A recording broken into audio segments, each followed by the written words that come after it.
இப்பொழுது இறுதியாக வாக்களிக்கும் உரிமையை பெற்றிருக்கிற வாக்காளர் பெருமக்களின் உரிமையும் பறிக்கிறது என்றால் இந்த திட்டத்தை எதிர்த்து இந்தியா முழுக்க களமாடி வருகிற ஆம் ஆத்மி கட்சி தமிழ்நாட்டில் வீரியமாக களத்திலே நிற்கிற ஆம் ஆத்மியினுடைய மாநில தலைவர் என் ஆர்வீர் அண்ணன் வசீகரன் இருக்கிறார். முன்னிலை விடுதலை சிறுத்தைகளுடைய சட்டமன்ற உறுப்பினர் என் ஆர்வீர் சகோதரர் பாலாஜி, மறுமலர்ச்சி திராவிட முன்னேற்ற கழகத்தினுடைய அன்புராஜ் ஐயா, அதே மாதிரி மனித ஜனநாயக கட்சி இப்ராஹிம் எஸ்பிபியுடைய கடி. நம்ம எல்லாருக்கும் தெரியும், பாஜக எங்கெல்லாம் அமலாக்கத்துறையை ஏறியதோ, வருமான வரித்துறையை ஏறியதோ, இங்கெல்லாம் பல்வேறு நீதித்துறையை கட்டுப்படுத்தியதோ, ஜனநாயகத்தினுடைய எல்லா அழகுகளையும் சீர்குலைத்துக் கொண்டு ஆட்சி அதிகாரத்தை தொடர்ந்து கைப்பற்றி நாட்டில் இருக்கிற மக்களாட்சி தத்துவத்திற்கு அரசியல் சாசனத்திற்கு எதிராக இருக்கிற பாரதிய ஜனதா கட்சி இப்பொழுது கடைசியாக ஜனநாயகத்தினுடைய கடைசி கருவறையாக இருக்கிற தமிழ்நாட்டில் திராவிட மாடல் அரசை நடத்துகிற ஜனநாயக சக்திகள் ஒன்றுபட்டு வலிமையாக இருக்கிற தமிழ்நாட்டினுடைய அரசுதான் திராவிட முன்னேற்ற கழகத்தினுடைய அரசு. அதனுடைய தலைவர் தான் மாண்புமிகு நம்முடைய முதல்வர் தளபதியானவர். இந்தியாவிலேயே அனைத்து கூட்டத்தை கூட்டி தமிழ்நாட்டிலே இந்த தீவிர திருத்த சட்டத்திற்கு எதிராக களத்தில் நின்று நாட்டு மக்களுக்கு 140 கோடி மக்களுக்கு 100 கோடிக்கு மேற்பட்ட வாக்காளர் பெருமக்களுக்கு அறைகூவல் விடுத்த ஒரே நாடு தமிழ்நாடு, ஒரே அரசு தமிழ்நாடு அரசுடைய முதலமைச்சர் நம்முடைய மாண்புமிகு முதல்வர் தளபதி தான். அதுல அனைத்து கட்சி கூட்டத்தில் நடத்தி அனைத்து கட்சி கூட்டத்தில் ஆம் ஆத்மி கட்சியினுடைய தலைவர் மாநில தலைவர் ஆர்வலர் வசீகரன் அவர்கள் கலந்து கொண்டு வலிமையாக வாக்காளர் தீர்வு சட்டத்தினால் தமிழ்நாட்டு வாக்காளருக்கு வேற இருக்கிற ஆபத்து, அது தகுதியான வாக்காளர்களை நீக்குவது, தகுதியற்றவர்களை சேர்ப்பது, தமிழ்நாட்டினுடைய அரசியல் போக்கை மாற்றுகிற சரியை சூழ்ச்சியை பாஜக இந்துத்துவ பரிவார அமைப்புகள் திட்டமிட்டு இங்கு அதை களத்திலே நிறுத்துகிறது. ஆகவே இந்த தீவிர திருத்த சட்டத்தால் தமிழ்நாட்டில் ஏற்கனவே சட்டமன்ற உறுப்பினர் பாலாஜி சொன்ன மாதிரி வெறும் 5 விழுக்காடு, இன்னைக்கு ஒரே மாதத்துக்குள்ள 30 நாட்களுக்குள்ள 6.5 கோடி வாக்காளர்களை நீ எப்படி ஆய்வு செய்வ? நாட்டில் இருக்கிற ஒட்டுமொத்த மக்களையும் அரசினுடைய ஆவணத்தினுடைய பதிவுகளை ஒப்பிட்டு இன்னும் சொல்ல போனா 2003 நம்ம எங்க உங்களுடைய தந்தையார் அல்லது உங்களுடைய வாக்கு எந்த சாவடியில் இருக்கிறது, பாகம் என்னென்ன, வரிசை என்னென்ன, அப்பா அம்மா அவர்களுடைய பாக வரிசை என்னெல்லாம் கேட்டு கிட்டத்தட்ட குடிமகனா நீ இல்லையா என்பதை பரிசோதிக்கிற ஒரு ஆய்வு திட்டமாகவும் இந்த எஸ்ஐஆர் இருக்கிறது. ஆகவே நாட்டில் இருக்கிற குடிமக்களை எல்லாம் சந்தேகித்து தகுதியுள்ள வாக்காளர் பெருமக்களை எல்லாம் தகுதியற்றவர்களாக மாற்றி பிற மாநிலங்களில் இருப்பவர்களை எல்லாம் இங்கு வந்து குடியேறியவர்களுக்கெல்லாம் வாழ்க்கை தந்து நம்முடைய இந்த அரசியல் இந்த ஜனநாயக அமைப்பு முறையை மாற்றுவதற்கு திட்டமிட்ட சதியை பாஜக மோடி அமித்ஷா அரசு செய்கிறது. ஆகவே என் தமிழ்நாட்டில் இருக்கிற 6.5 கோடி மக்கள், இங்க இருக்கிற ஜனநாயக சக்திகள், ஒரு பெரிய ஒரு biggest national party Aam Aadmi கட்சி நம்மோடு துணையாக இருக்கிறது. ஒட்டுமொத்த இந்தியாவில் இருக்கிற 140 கோடி மக்களும் இந்த தீவிர வாக்காளர் திருத்த சட்டத்தை திட்டத்தை பயன்படுத்தி இந்த ஜனநாயகத்தை பாதுகாக்க, வாக்குறுதியை பாதுகாக்க இன்று தலைநகர் சென்னையில் ஆம் ஆத்மி எடுத்திருக்கிற இந்த கண்டன ஆர்ப்பாட்டத்தை, இந்த திட்டத்தை ரத்து செய்ய வலியுறுத்தி நடத்துகிற இந்த கண்டன ஆர்ப்பாட்டத்தில் தமிழ்நாடு கொள்கையாளர்கள் பங்கேற்றிருக்கிறது. நாடு முழுக்க, இந்தியா முழுக்க, இன்னும் சொல்ல போனால் ஆம் ஆத்மி தலைமையிலேயே இந்தியாவுடைய தலைநகர் டெல்லியில இதே போன்ற அனைத்து கட்சி கூட்டத்தை கூட்டி இந்தியா முழுக்க இருக்கிற இந்த வாக்காளர் தீவிர திருத்த சட்டத்தை ரத்து செய்ய உச்ச நீதிமன்றத்தை கூடுதலாக அணுகுவதற்கும் நேசனில் நடந்த தேசிய அளவில் அனைத்து கட்சி கூட்டத்தை கூட்டுவதற்கும் ஆம் ஆத்மி முயற்சிக்க வேண்டும். அதற்கு அரவிந்த் கெஜ்ரிவாலையும் நம்முடைய தலைவர்களை அழைத்துக் கொண்டு சென்று அங்கிருக்கிற முக்கிய தலைவர்களை சந்தித்து தேசிய அளவில் இதனுடைய பாதிப்பை, அபாயத்தை, அச்சுறுத்தலை எடுத்துரைத்து நாட்டு மக்களை விழிப்புணர்வு ஏற்படுத்தி 75 ஆண்டுகளுக்கு முன்பு ரத்தம் சிந்தி உயிரை தந்து சொத்தை இழந்து சுகத்தை இழந்து பெற்று தந்த சுதந்திரம் தான் இந்த வாக்குரிமை. இந்த வாக்குரிமையை பறிக்க நினைக்கிற பாஜக இன்னும் ஜனநாயகத்தினுடைய அழகுகளை எல்லாம் தகர்த்தெறிந்துவிட்டு ஒரு சர்வாதிகார பாசிச ஒரே ஒரு மதத்தின் நிழலில் ஒரு மதநாடாக மாற்றுவதற்கு திட்டமிடுகிற இந்த பாஜகவினுடைய சதியை முறியடிக்க இந்த வாக்காளர் திருத்தச் சட்டத்தை உடனே ரத்து செய்ய வேண்டும், தடுத்து நிறுத்திட வேண்டும். இந்த ஆர்ப்பாட்டத்தில் நாங்களும் துணை நின்று தொடர்ந்து இந்த திட்டத்தை ரத்து செய்கிறவரை போராடுவோம் என சொல்லி வாய்ப்புக்கு நன்றி பாராட்டி நிறைவு செய்கிறேன். நன்றி, வணக்கம். கட்சிகளும் அதை எதிர்த்துக் கொண்டிருக்கிறார்கள். இன்னும் குறிப்பாக எஸ்ஐஆரை தமிழ்நாட்டிலே ஏற்றுக்கொள்கிறோம் என்று சொல்லி இருக்கக்கூடிய கட்சிகள் பாரதிய ஜனதா கட்சியும் அதிமுகவும் மட்டுமே. மற்றபடி தமிழ்நாட்டில் இருக்கக்கூடிய அனைத்து கட்சிகளுமே எஸ்ஐஆரை எதிர்த்துக் கொண்டிருக்கிறோம். எந்த அடிப்படையில் எஸ்ஐஆரை எதிர்க்கிறோம்? எஸ்ஐஆரை நடைமுறைப்படுத்துகிறோம் என்று தேர்தல் ஆணையம் சொல்வதற்கான அடிப்படை காரணம், வாக்காளர்கள் பட்டியலில் பல்வேறு குளறுபடிகள் இருக்கிறது. அதிலே தேவையற்ற அல்லது 2 இடங்களிலே பதிவு செய்த வாக்காளர்கள் இன்னும் வாக்கு இல்லாதவர்கள் அல்லது மறைந்து விட்டவர்களுடைய வாக்குகள் எல்லாம் இருக்கிறது. ஆகவே அதை திருத்துகிறோம் என்று எலெக்ஷன் கமிஷன் சொல்கிறார்கள், தேர்தல் ஆணையம் சொல்லுது. சரி, அப்படியானா இப்பதான் இந்த மாதிரியான ஒரு நடவடிக்கை தேர்தல் ஆணையம் எடுத்து வருகிறதா? இல்ல. ஒவ்வொரு முறையும் தேர்தலுக்கு முன்பாக தேர்தல் ஆணையம் SSR என்று சொல்லக்கூடிய ஸ்பெஷல் சம்மரி ரிவிஷன் என்று ஒன்றை செய்வார்கள். இங்க இருக்கக்கூடிய பல பேருக்கு தெரியும். அதே மாதிரி ஒவ்வொரு ஆண்டும் 18 வயதை நிறைவு செய்தவர்களை வாக்காளர் பட்டியலை சேர்ப்பதற்கான சிறப்பு முகாம்கள் நடத்தப்படும். அப்படியானால் இந்த எஸ்ஐஆர் எதற்காக இன்றைக்கு தேர்தல் ஆணையம் திடீரென நடைமுறைப்படுத்துகிறது என்கின்ற கேள்வியை முன்வைக்க வேண்டியிருக்கிறது. அதிலும் கூட எஸ்ஐஆர் படிவத்திலே அவர்கள் குறிப்பிடுகின்ற பொழுது 2002ஆம் ஆண்டு கணக்கெடுத்திருக்கிறோம், 2005ஆம் ஆண்டு கணக்கெடுத்திருக்கிறோம், அந்த தேர்தலை வாக்களித்தவர்களை நாங்கள் அப்படியே ஏற்றுக்கொள்கிறோம் என்று சொல்கிறார்கள். காரணமாக சொல்வது, ஏற்கனவே எஸ்ஐஆரை நாங்கள் நடத்தியிருக்கிறோம் என்று சொல்கிறார்கள். ஏற்கனவே தேர்தல் ஆணையம் எஸ்ஐஆரை நடத்தியிருக்கிறது என்கின்ற செய்தியே நமக்கு இப்பொழுதுதான் தெரிகிறது. அப்படியானால் அப்பொழுது நடைபெற்ற எஸ்ஐஆர் எத்தகைய நடைமுறை கடைபிடிக்கப்பட்டது என்கின்ற ஒரு கேள்வியை முன்வைக்க வேண்டியிருக்கிறது. அப்பொழுது நடைபெற்ற எஸ்ஐஆரில் இதே போன்ற படிவங்கள் கொடுக்கப்பட்டதா என்று சொன்னால் இல்லை, அது நடக்கவே இல்லை என்பதான ஒரு நிலை இருக்கிறது. அது எஸ்எஸ்ஆர் தான். ஆனால் இது போன்ற படிவங்கள் எதையும் கொடுத்து அல்லது இது போன்ற தகவல்கள் எதையும் கேட்டு பெறுகின்ற நிலை எல்லாம் அப்பொழுது இல்லை. அப்படியானால் இப்பொழுது இந்த எஸ்ஐஆரை கொண்டு வருவதற்கான அடிப்படை நோக்கம், பொதுவாக தேர்தல் ஆணையம் இதற்கு முன்பெல்லாம் வாக்காளர் பட்டியலை திருத்துகிறோம் என்று சொன்னால் அதில் அடிப்படை காரணமாக அவர் சொல்வது, வாக்காளர்களை சேர்க்க வேண்டும், பல பேர் விடுபட்டு இருப்பார்கள், வாக்காளர் எண்ணிக்கையை உயர்த்த வேண்டும் என்கின்ற நிலையில அது போன்ற திருத்தங்கள் செய்யப்பட்டது. ஆனால் எஸ்ஐஆர் இன்றைக்கு கொண்டு வருகின்ற பொழுது இவர்கள் சொல்வது, வாக்காளர்களை அடிக்க போகிறோம் என்கிறார்கள்.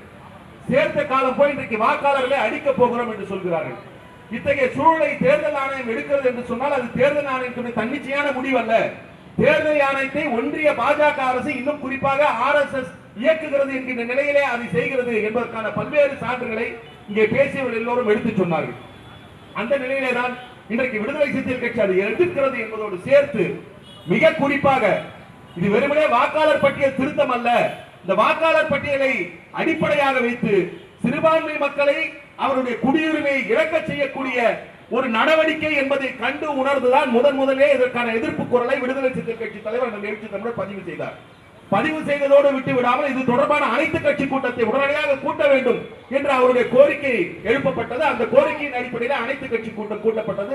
தொடர்ச்சியாக பல்வேறு நடவடிக்கைகள் இன்றைக்கு ஏற்கனவே திராவிட முன்னேற்ற கழகம் தலைமையிலான கூட்டணி கட்சிகளுடைய ஆர்ப்பாட்டம், இன்றைக்கு ஆம் ஆத்மி கட்சியினுடைய ஆர்ப்பாட்டம், வருகிற 24ஆம் தேதி விடுதலை சிறுத்தைகள் கட்சியின் சார்பில் சென்னையிலே ராஜரத்னம் ஸ்டேடியம் அருகில் விடுதலை சிறுத்தைகள் கட்சியுடைய தலைவர் எழுச்சி தமிழர் தலைமையில ஆர்ப்பாட்டம். சரி, இந்த படிவம் தான் கொடுக்குறாங்க, எல்லாம் சேர்க்கிறாங்க, எப்படி அடிப்பாங்க, ஏன் அடிப்பாங்க, எப்படி தேர்தல் முடிவை மாற்ற முடியும் என்கின்ற கேள்வி இருக்கும். ரொம்ப ரொம்ப எளிதான ஒன்று, ஒரே ஒரு கருத்தை மட்டும், எப்படி இதை செய்வதற்கான வாய்ப்பை அல்லது பீகாரில் எப்படி நடைமுறைப்படுத்தினார்கள் என்பதை சொல்ல விரும்புகிறேன். இப்ப தமிழ்நாட்டில் கடந்த தேர்தலில் கிட்டத்தட்ட 157 தொகுதிகள் திராவிட முன்னேற்ற கூட்டணிக்கு கிடைச்சிருக்கு. ஒரு 75 தொகுதிகள் அதிமுக கூட்டணிக்கு கிடைச்சிருக்கு. இதுல மிக முக்கியமாக 42 தொகுதிகளில் வாக்கு வித்தியாசம் 5000க்குள்ளாக இருக்கிறது. 42 தொகுதியில வாக்கு வித்தியாசம் 5000க்குள்ள இருக்கு. அப்ப அர்த்தம் என்னன்னா, அந்த 42 தொகுதி முடிவு மாறி இருந்தது என்று சொன்னால் ஒட்டுமொத்தமாக தேர்தல் முடிவை வேறு மாதிரி மாறுவதற்கான வாய்ப்பு இருக்கிறது. அப்ப இந்த 5000 வாக்குகளுக்கு உள்ள இருக்கக்கூடிய தொகுதிகள்ல முடிவை மாற்றுவது என்பது ஒரு 5000 வாக்கு வித்தியாசத்தை வெற்றி பெற்ற கட்சிக்கும் தோல்வி அடைந்த கட்சிக்கும் மாற்றினால் போதும். அது எப்படி மாற்றுவது? இப்ப கூட சொல்றாங்க, எப்படிங்க தேர்தல் ஆணையத்தில் வந்து இந்த இடத்துல இருக்கவங்க திமுக தான் ஓட்டு போடுவாங்க, விசிகாக தான் ஓட்டு போடுவாங்க, அல்லது வந்து ஆம் ஆத்மிக்கு தான் ஓட்டு போடுவாங்க, எப்படி தெரியும், எப்படி அடிப்பாங்கன்னு கேட்பீங்க. ரொம்ப ரொம்ப சிம்பிள். ஒரு இடத்துல 1500 வாக்குகள் இருக்கிறது.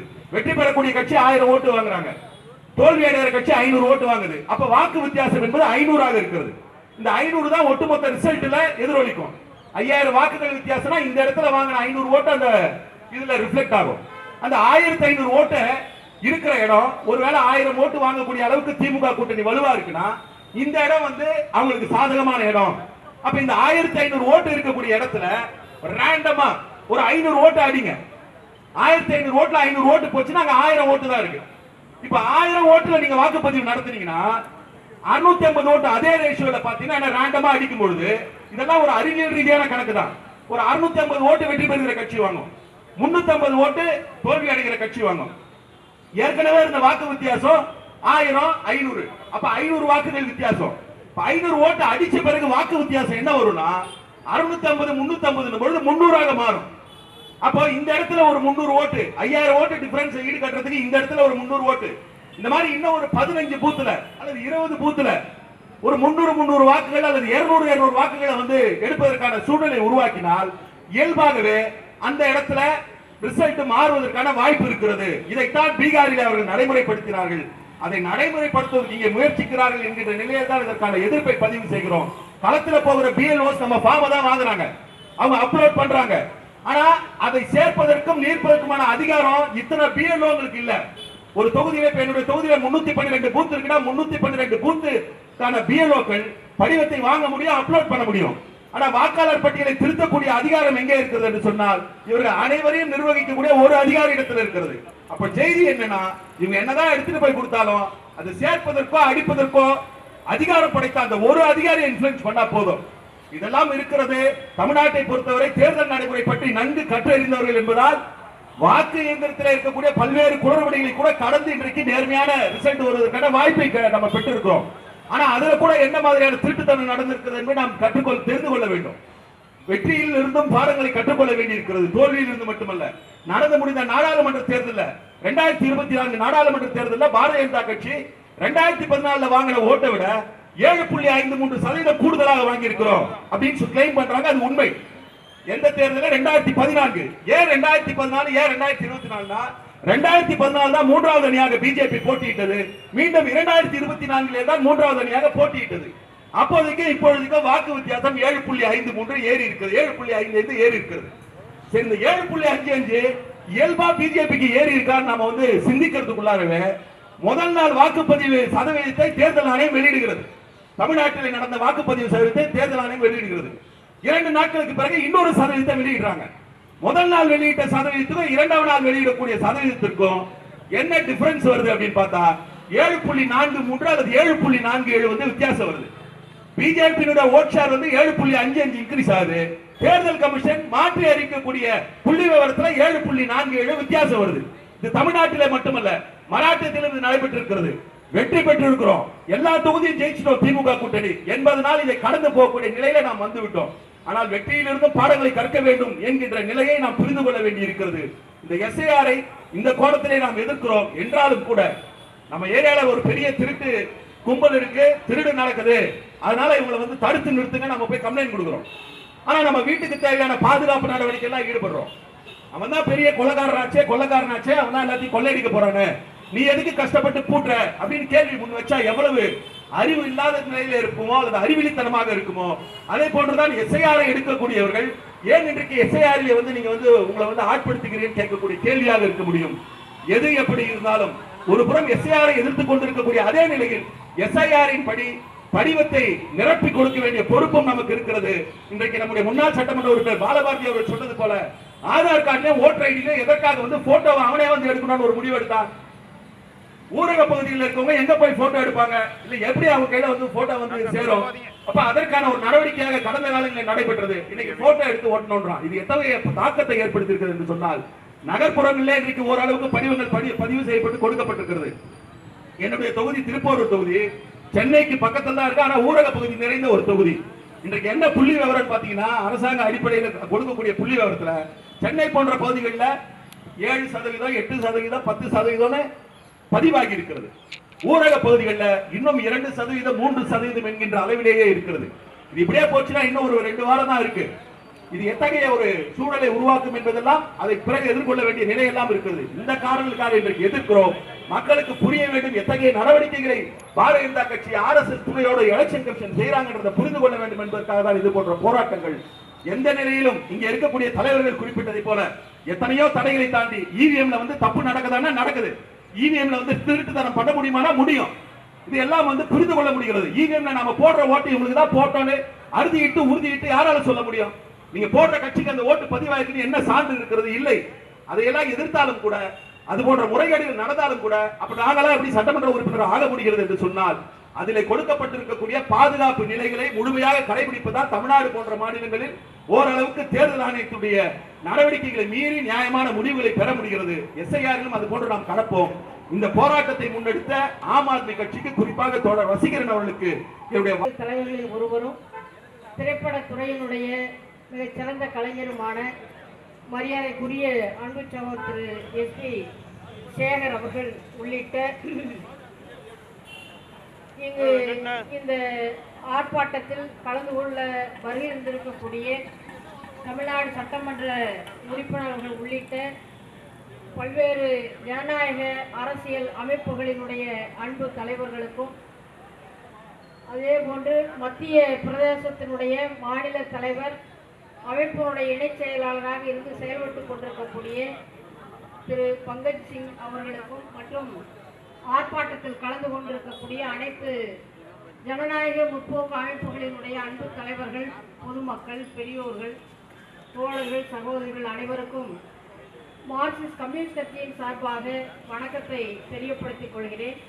முதலாவதாக ஆம் ஆத்மி கட்சியினுடைய இந்த ஆர்ப்பாட்டம் வைத்திருக்கக்கூடிய கோரிக்கைகள் வென்றெடுப்பதற்கு அவர்களுக்கு ஆதரவும் தோழமையும் மிக்க இந்த போராட்டத்திற்கு மார்க்சிஸ்ட் கம்யூனிஸ்ட் கட்சி தங்களுடைய வாழ்த்துக்களை உரித்தாக்கிக் கொள்கின்றோம்.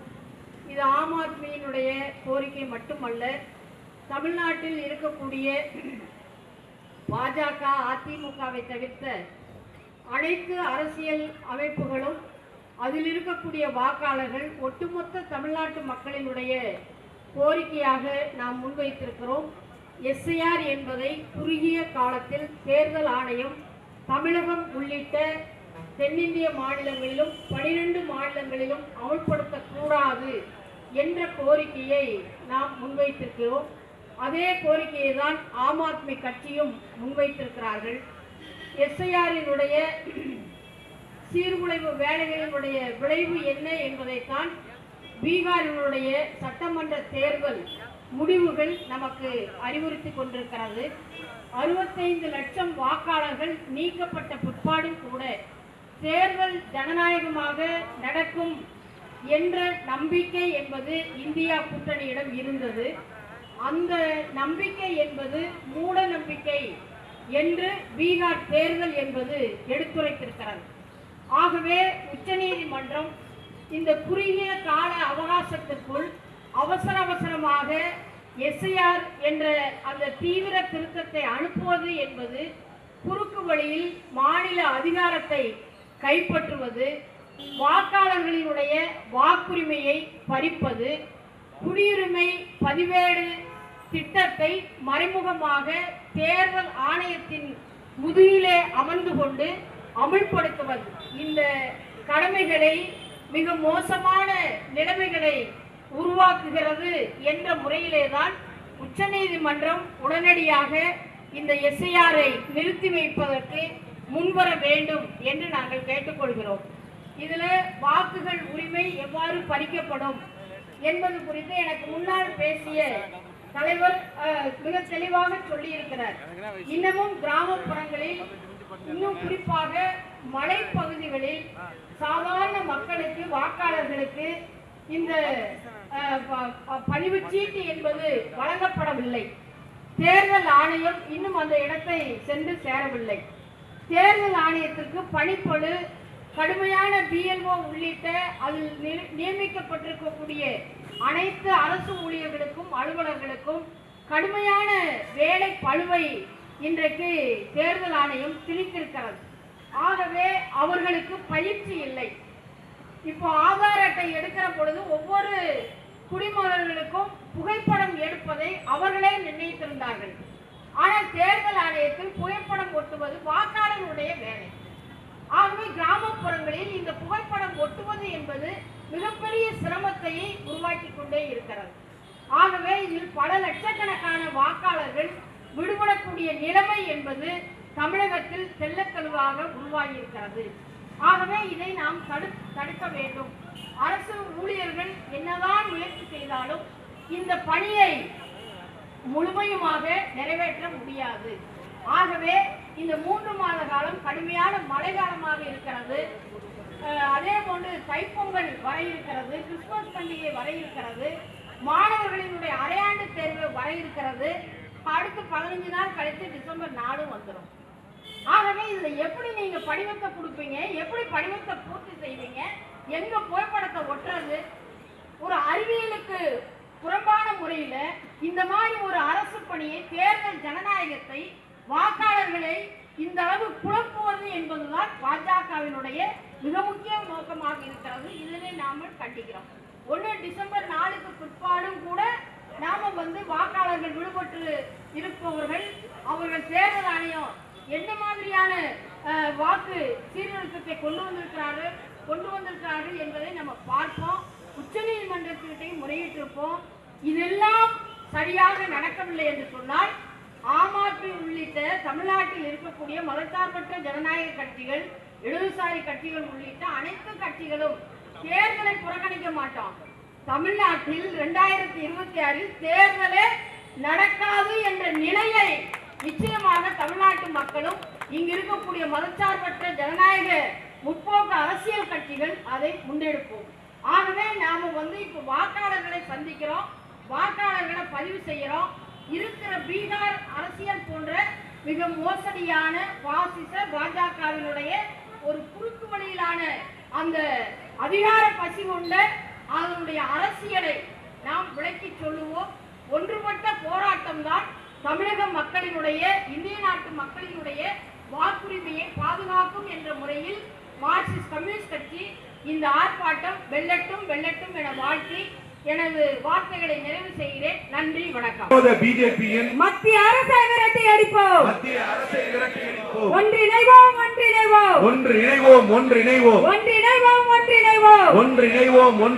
தமிழகத்தில் வாக்கு திருட்டை தடுக்க அனைவரும் ஒன்றிணைவோம். ஆர்ப்பாட்டம் இது ஆர்ப்பாட்டம். வாக்கு திருட்டை எதிர்த்து ஆர்ப்பாட்டம். முறியடிப்போம். வாக்கு திருடும் பிஜேபியின் தந்திரத்தை முறியடிப்போம்.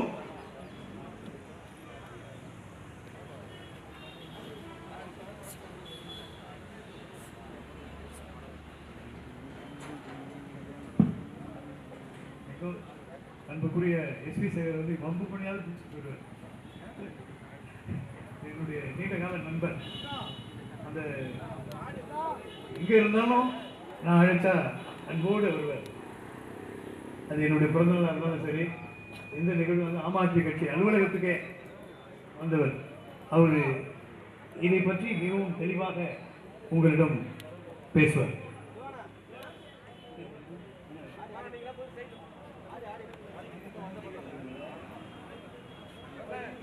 Party, I want to give thanks to you because today Aam Aadmi Party under the leadership of Vasikaran ji is organizing a demonstration against SIR. Friends, I think SIR should be done first to BJP people. If we will visit their places, if we will meet them, we will find many things like farji degrees. They are doing different activities. I was working during Delhi election, so we found many MPs registered more than 20-30 voters at their MP houses in Delhi, and fraud voters were also there. So this country is known as a country of democracy, a country of people. We are known for unity among diversity. So, even single policy or anything, if they want to bring for our country, for our people, there are certain ways, but they are trying to damage credibility of institutions like Election Commission, institutions like ED, CBI and everything, and even they are damaging credibility of top positions in our country like Prime Minister and Home Minister also. People of this country know how to work, how to live, how to do anything together. But since 2014 we are watching different activities. Prime Minister will come in front of camera and he will announce from tomorrow notes are banned, certain things are done like that. So they are not only damaging their own credibility, their own party's image, their own people, but they are also trying to destroy the system which is adopted by our great leaders, freedom fighters after our freedom. Because so many leaders are here, great leaders are here. I just want to say, Tamil Nadu is the land of freedom fighters, revolutionaries, change makers. I belong to Madhya Pradesh where BJP is ruling. I can see what is happening there, how they are dividing people, how they are doing all these things like caste politics, class politics, religion politics, everything. They are trying to use religion as a tool for election. Religion is way of life. Religion is not tool for election, to win election. I don't think they are reading. Maybe there are people who knows various things, but if you will see Gita, Ramayana, Rig Veda, Atharveda, Yajur Veda, Sam Veda, anything from Hindutva, we learn to respect across the world people, those who are living there. But BJP is trying to destroy unity of this country for the election, for their power, money, for their friends. So which is very dangerous for not only for us, for this country, for democracy of India, people of India.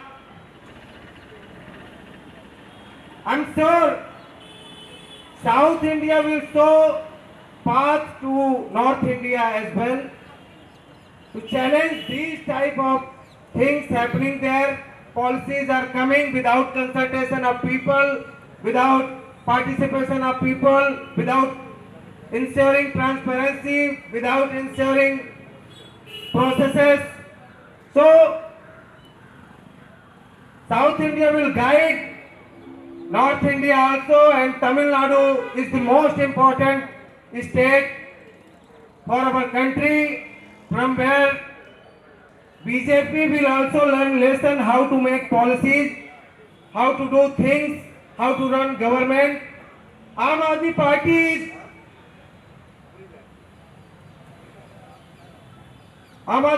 is with the people of India, and our policies where we got chances to run government, we are trying to keep in our mind that people of this country, people of any state are real owner of this country. We are running our government in a democratic system, not in a different system by which BJP is trying to do.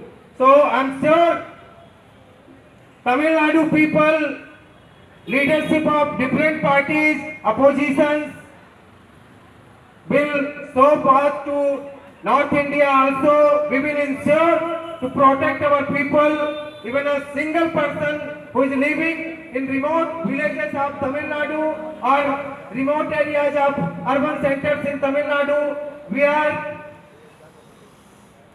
going to fight for their rights. We are going to save their rights. We will do all the things for them, and we will do together to fight against policies like SIR and anything. So, all the best for our team members, Aam Aadmi Party unit of Tamil Nadu, leadership, state leadership, district leaders, and once again, I want to thank from my head to all the leaders, respected leaders who came here from different parties, because time, I don't want to waste time, so I didn't take name. I think my President Vasigari is able to take all these things. I show respect towards all of you, towards all the people, those who are listening me. Thank you so much. Thank you so much for you coming here and giving me chance to speak here. Thank you so much. I